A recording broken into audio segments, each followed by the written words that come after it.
She's been fighting one enemy for the past 30 years. Okay. And she's just saying, as in serikali.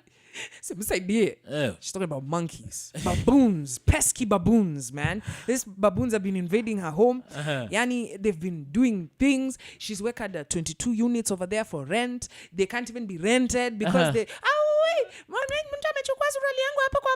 It's a baboon. The baboon is there wearing it, now, stretching it out. Wameenda kwa landlord ndio anasema sasa mnataka nifanye nini bana? You know, like she's struggling. Yeah. Like this has become such a menace. It's in the paper. Right? And the reason I'm talking about this is because recently I heard the president saying this.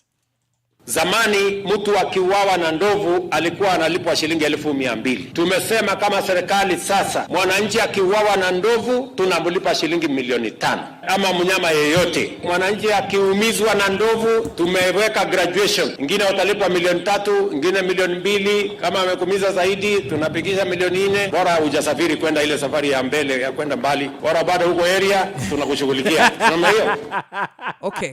Bora you stay describe death in the most of fun. I was wondering what he's talking about. Is he saying if you've crossed the fence, or if you've crossed the fence of life to death? Like if you've crossed the fence of life to death, now you've gone. You're in the great beyond. So you know, so there you've heard it, right? I just want to go back to my lady here, Veronica Kanyushiri, right? Who amesumbuliwa sana. In fact, there's a neighbor of hers, alikimbishwa na baboon. As in, you know the way you're running and the baboon is chasing you. Yeah. Because she fell down and broke her hand, bro. Whoa, broke her hand. So 5 million yake kwa wapi? Sasa usikie, Miss Cheriot Chepkwony, who is the county warden uko Lake Nakuru National Park, amesema, hey, he act, okay, she didn't speak like these guys, but this is how I feel like speaking today.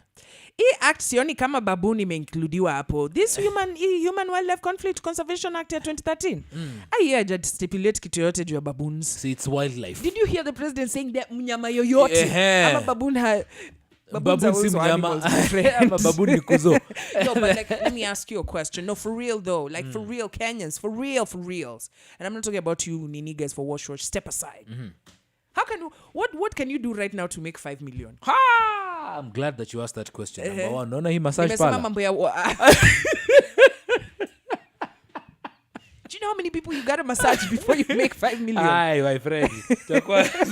Ama unasema hii paja yako ni kubwa sana. Tunaenda na surface area. Tunapiga hesabu. You're so insane. Anyway, I'm just saying, the next time you come into conflict with, like you come into contact with an animal, this is what I want you to ask yourself. Number one, am I in the animal zone? Right?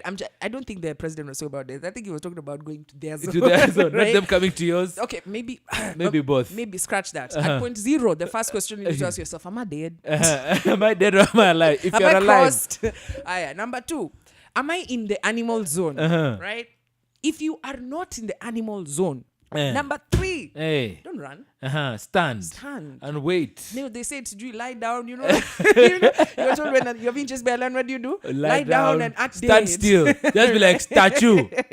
Because I'm just saying, you could run away. If you're my hazi, you run away and you come back and tell me, babe, hauwezi believe kitu yenye nimehepa leo. Ni nini babe? Lion. Aki nimekimbia, nimekimbia. Naweza kukupiga kofi backhand. 5 million yetu iko wapi? Mbona ukukubali hiyo lion ikukume kwa haga?